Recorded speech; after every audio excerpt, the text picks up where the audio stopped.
Welcome everyone to join us for this seminar of the Nordic Africa Institute, Curing a Hangover by Removing Monuments. We are going to discuss South Africa's need to deal with its heritage of colonialism and apartheid. My name is Jögel Espelund. I am a Swedish journalist and I will be moderating this seminar. To discuss this issue, I have the honor to introduce you on stage Nadira Omarjee, Senior Researcher at the Nordic Africa Institute. You're from South Africa. We also have Henning Melba, German-Namibian Senior Research Associate at the Nordic Africa Institute. Mabato Tubajani, South African curator and student. And with us from Johannesburg, Fred Khumalo, South African journalist and writer. Welcome, everyone. Before we start, just a quick recap. In 2015, students at the University of Cape Town launched the Rhodes Must Fall movement and called for the removal of the statue of the British imperialist, colonist and politician Cecil Rhodes. Mabatu, you were one of the students at University of Cape Town, UCT, when this movement started. Can you tell us a little bit about the core issues? Sure. So the movement was centered around the removal of the statue of the British imperialist Cecil John Rhodes. But I mean, this statue was a starting point. There were other issues like you've obviously asking me about, which included just the Eurocentric education we were getting at the university, included the very sexist and sexist culture on campus, which fed into rape culture on campus. It included issues around mental health, and yeah, so many issues of which the statue was the beginning, I would say. Yeah. And you said that there was a rape culture? Yeah, I mean, rape culture is, I hope, a global thing that we all understand, that there are certain ways of thinking, certain ways of being that make it easy for women to be violated, that support the violation and abuse of women or gendered others. What made you join? At the time, I was part of a small, just starting out, like smaller movement called like Black Monday, and it was basically a group of black students who, perhaps my peers, who were just gathering to kind of discuss issues around racism on campus and around, or just gathering to kind of have some sort of political education. And at the same time, on the same Monday that we kind of had our first meeting of sorts, or like commemoration, the statue was, well, I forgot his name, Kamani Matwele had his protest. And yeah, I mean, there was just too many synchronicities, alignments that happened that just meant that it felt right too, because we were already on this trajectory towards thinking and about these issues, and that moment accelerated it. And then Rhodes Must Fall happened in that week of, what is it, March 9th now? Yeah, 2015. And there were hundreds and there were thousands of students who joined the movement. Yeah. And eventually they actually removed the statue. Yeah. After some weeks of protest. Yeah. And I would like to ask you, Fred, how important are symbolic changes like removing Rhodes from UCT when we're dealing with historical scars in South Africa? Thank you for that question. The Rhodes Must Fall movement, and specifically the removal of the statue from the premises at UCT, was very powerful in its symbolism, because it said this is where we are, however many years after the demise of apartheid and its removal from its statutes, but its symbols, its symbolical underpinnings are still there. as manifested by all these statues, including the one of Cecil John Rhodes. So the beginning of that movement was very powerful and very significant in sending out that message to say we want to change the narrative. In that sense, I really appreciated how the whole movement itself constituted itself and how then it influenced the trajectory of student politics, not only in South Africa, because you will recall that it spread to other urban centers across the continent and all the way to London. We saw some students demonstrating at Oxford University amongst other centers of higher learning. So the symbolism was highly appreciated. It was, I think, long overdue that something had to be said or some message had to be sent out there to say we want to change the tenor of how we tell the story of South Africa. That's another thing I wanted to ask you also. I mean, why do you think that the movement started when it did, some 20 years after the fall of apartheid? I mean, it took some time for the students there. I think it couldn't have happened before then, because the kids, the Mabatas of this world, were born after 1994, well, most of them. So there was no attachment or sentimental attachment to what would have happened before 1994, unlike people of our generation. Even though we were opposed to apartheid, the psychological damage and attachment was still there. It manifested in how we related to symbols of power. So these kids who were born after that were coming with a fresh slate. They were figuratively a clean slate on which the story of South Africa was going to be written on. So I think that's how I perceive and understand why it came about that they became the players in this ongoing drama, because it's not over yet. Right, thank you. Henning, changing names and changing symbols, do you think it matters if we look at the bigger pictures of social change? It does matter. Mm-hmm. It's a significant intervention, but as Fred already stressed, it's a symbolic intervention. Of course, removing monuments doesn't cure a hangover, but it's an important ingredient in social processes to detox a society. And to that extent, I think the students have achieved something by impacting on a public discourse in the public domain, which is of much deeper and wider significance. And it's not only a student affair, it's a socio-cultural, socio-political, but at the end also a socio-economic affair.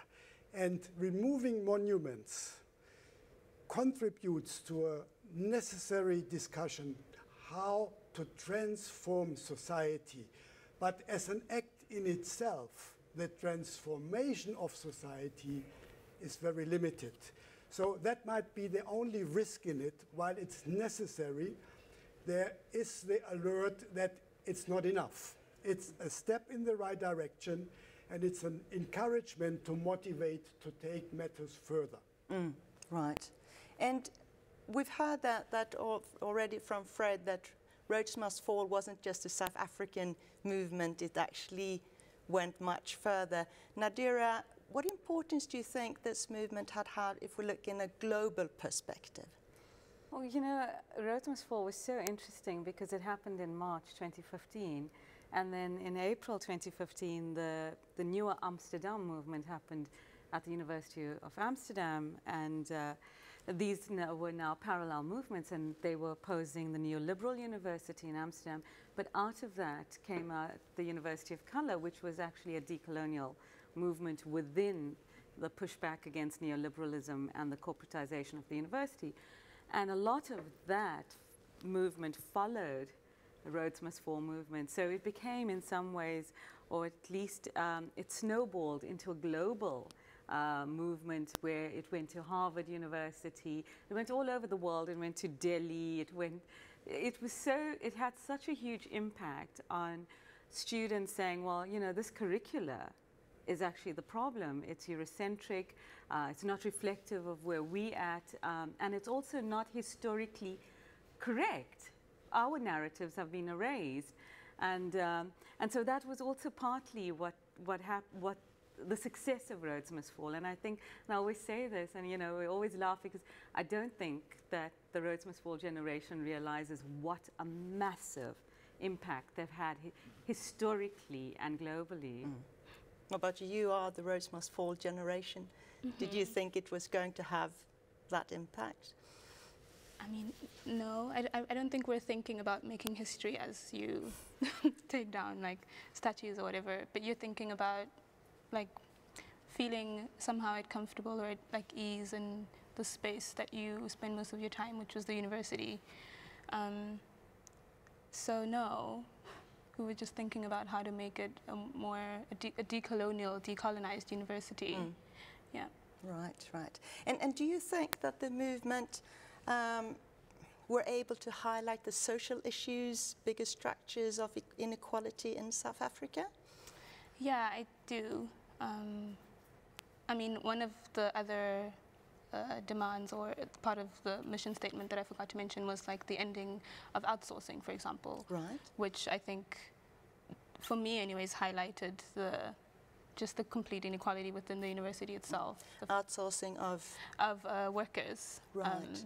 So yeah, the outsourcing of workers, of labor, of like cleaning, I suppose, and like gardening, and so yeah, laborers who were working at UCT but employed by another like and that was quite company. an important part of the movement. Yeah, right? exactly. But I mean, I think Rhodes Must Fall did a good job, but I think Fees Must Fall did a better job in kind of connecting the issues to wider socio-economic like landscape of South Africa. For example, calling also for like for free decolonized education. And just to explain a little bit, Fees Must Fall was calling for free universities, right? Free university education. Yeah, my perspective, free decolonized university education. But yeah, free university in South Africa. And Fred, you were nodding, and do you want to add something there to Mabatu's? Major tributary of this great river. So Rhodes Must Fall is the river, and Fees Must Fall and other things are tributaries of this great river. So Fees Must Fall was a major development, and as parents who have kids at university, we appreciated it, because university education in South Africa is very, very expensive. It's not affordable to the ordinary South African. So that intervention was very long overdue and necessary. Right. And at the core of the Rhodes Must Fall and other Must Fall movements, it called for the decolonization of higher education. You just mentioned it. And it's easy to just have like buzzwords and like decolonizing higher education, but what does it actually mean in your words about it? I mean, I think a key aspect of the decolonial and the decolonized means the agency or allowing for different ways, different knowledges to exist. And I think what coloniality does is it affirms itself as the only center of knowledge, or only it's where it observes but cannot be observed, right? So a key aspect of the decolonial is how to have ways of being that can coexist. For me, and also just ways of acknowledging different ways of knowledge that a body creates, and not just the mind, and just looking at it as like a cohesive knowledge production, but also like central to Rhodes Must Fall, return of the land, for example, is a very key aspect for me of decolonization. And Nadira, when I say decolonized higher education, what does it mean to you? Well, I think decolonized higher education is exactly what Mobata said. It's epistemological and ontological. So it's looking at the ways in which we produce knowledge, but knowledge not from the provinciality of Europe, but rather knowledge from all centers of our pluriverse, you know, what we call many universities that exist and are producing knowledges from where they're located. So we talk about the local, and the global, and how we produce knowledge, and how that knowledge becomes relevant, and for who is it relevant. So it's also contesting the ways in which knowledge was produced and how we think of knowledge. And Mobata said, central to that is to oppose Western Cartesian models of the mind-body split, but actually going back into it and understanding that the body is a site of knowledge production. Our lived experiences are part of knowledge production, and not to have the colonial gaze onto us, but actually for us to produce our own meanings and to give sense of our own narratives and our own world. And that's, I think, part of what a decolonized higher education looks like, is how do we produce our own knowledges from where we're located, and how does that contribute to a larger project of knowledge production? Henning, would you like to add something? I would add decolonizing higher education would require to decolonize education. And to decolonize education means to decolonize societies in the plural. You cannot decolonize in a particularistic, limited way. The challenge is to overcome the asymmetric global power relations. And it's like pieces of a puzzle. You need to complete the puzzle to achieve decolonization. And what we are talking about is a very important piece in the puzzle, but it's not the full picture. We need more than epistemologic changes. We need to change the transfer of knowledge. We need to change the structures, and the contents was made reference to. But we also have to be aware of the material implications. As long as the students have to return to the Cape Flats and they have to make earning money, it might make them feel better to pass where the Rhodes statue was standing, but I'm afraid it will not improve their examination results. We have to go much further. We need socio-economic transformation as integral part of decolonizing. And that's not an argument against, but it's just, again, to say we need to look at the fundamental forms of transforming societies. And in the plural, because we need to transform on a global scale. Fred, can you come in here, please, as well? Decolonizing society, how do we actually do that in South Africa? Okay, I'm coming here from the perspective of a storyteller, a writer, a journalist. It is a tragedy. For example, I want to confine myself to one specific story. The story of the SS Mandy. It relates to a group of black men who were sent over to Europe during the First World War to serve over there. Altogether, South Africa sent 25,000 men, but one of the battalions had an accident and their ship collided with another one, and we lost 700 men. Until recently, that story hadn't been captured either by academics or historians or novelists working in South Africa or social historians whatsoever. So that is a clear manifestation of where we as writers and storytellers could probably contribute towards colonizing the telling of our stories. So as Henning correctly points out, these are small pieces of a bigger puzzle. The structure itself, structurally, society has to change for change, effective change, to be realizable and sustainable. So is that the politician's job to change the structure, or is it every single member of societies? I think every single member, academia, the media, and of course government could play a role, but of course we can't always leave things at the door of government, especially under the current climate. They've got their own challenges. They can't be entrusted with so much if they can't fix such minor things. So the challenge is for society in all its manifestations, academia, media, and commerce, to gradually contribute towards this change. Yeah. And is that the way to heal the scars of South Africa? Mabata, do you want to come in? Well, what way? Sorry, the way that Fred yes, has exactly. mentioned.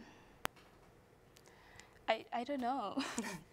I mean, I completely agree that everyone must do their work, right? Audre Lorde, at a, I think, conference, she says, "I'm doing mine, are you doing yours?" And that, I think, also extends to, like, Sweden. What is the conversation around decoloniality here? Yeah, it's about having this conversation globally and locally, and doing the work where you are, and learning what it means to do the work, and being in solidarity with people doing the work in different places. Yeah. Fred? No, I'll pass for now. You pass on that. Right. Yeah, sure. So if we just go back to the UCT and the Rhodes Must Fall movement, Nadira, you have done some research and had long conversation with many of the students there, I know.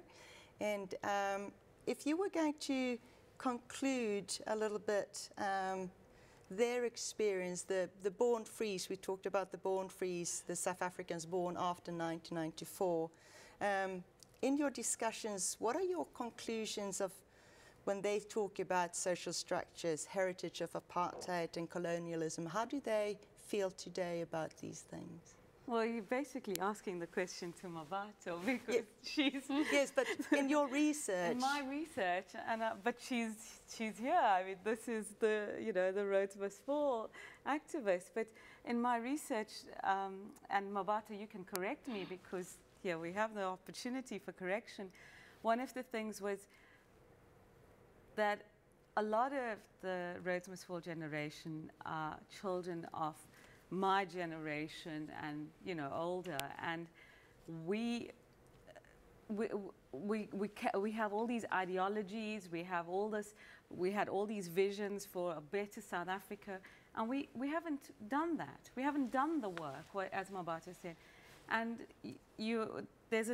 we hand over, we sort of decided, okay, well, now you have to accept it as it is. This is what it is. We can vote, but that's not good enough. It's never good enough. And I think that that's something that these students have seen. This is why they align themselves with the workers and the workers' rights. I think because it was about racial capitalism as well. It was about the neoliberal state. It was about the corporatization of the university. Whereas, we were all saying, okay, well, we're tired, or we've done our best, but it's never good enough. The work is ongoing. And the world that we live in is our responsibility, each and every one of us, to do that work, to push back against these systems of domination, of oppression, of coloniality. And I mean, post-apartheid South Africa, how different is it to apartheid South Africa? Materially, how different is it to apartheid South Africa? Henning, you wanted to come in there? I think the born free personify the limits to liberation.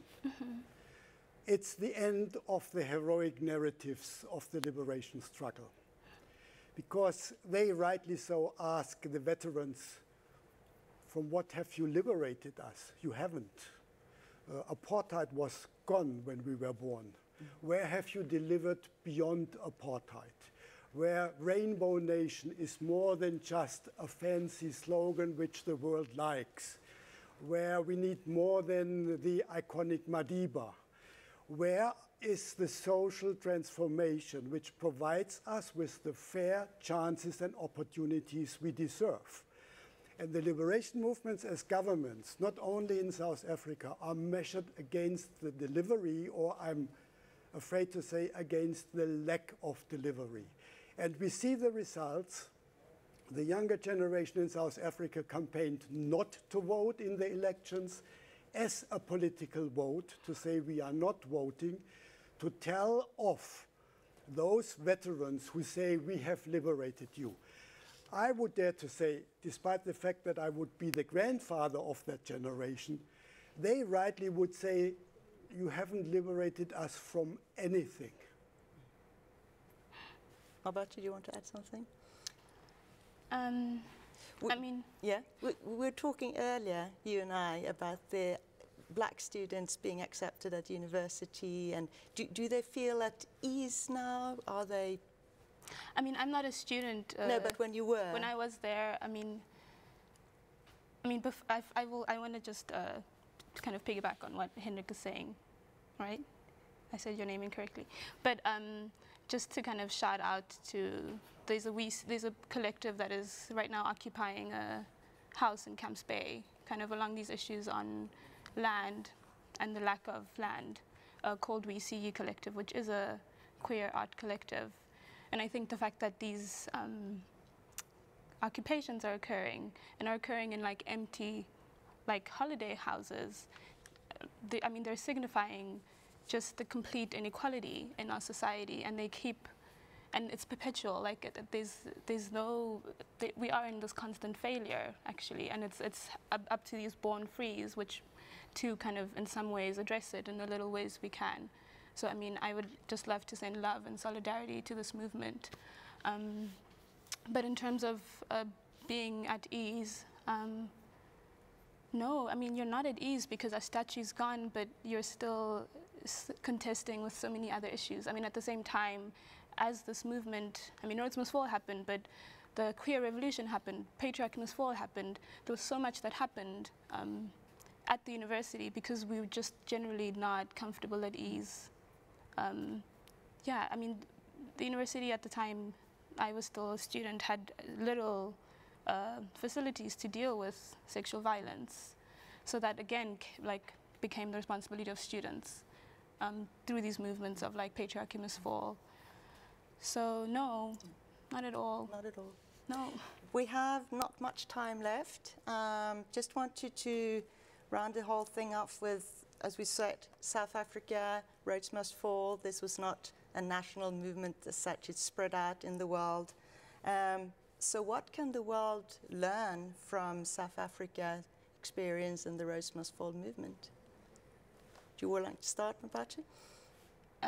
I think you have to do the work where you are. I think Sweden must think about its questions of coloniality, think about its questions of exclusion, and think about just its, yeah, the lack of justice here. Fred? I think I want to go back to some issues that Henning raised, potentially controversial issues. What did the older generation free Mabatu's generation from? One free is a misnomer because they're not free. They've inherited a very sad legacy, a harvest of thorns, as somebody has called it. But we have to remember, we emerged from a negotiated settlement. There were no victors. In fact, the former oppressors, I could arguably say they emerged as victors in that there haven't been made uncomfortable from the lifestyle, the economic power that they wielded in the past. But a facade has been created, or a lie has been told that the country is free, everyone is free to compete in the workplace, in academia, and so on. The reality is we still have to deal with the land question, for example, deal with the economic inequalities. Fred. Yes. I'm sorry. Oh, I have to stop. Yes, we All have right. to stop. We have to stop. Okay, thank you. I'm really sorry. Thank you. Thank you for joining us. Thank you all for joining us. 30 minutes is up, and thank you for joining us out there in the audience. Thank you.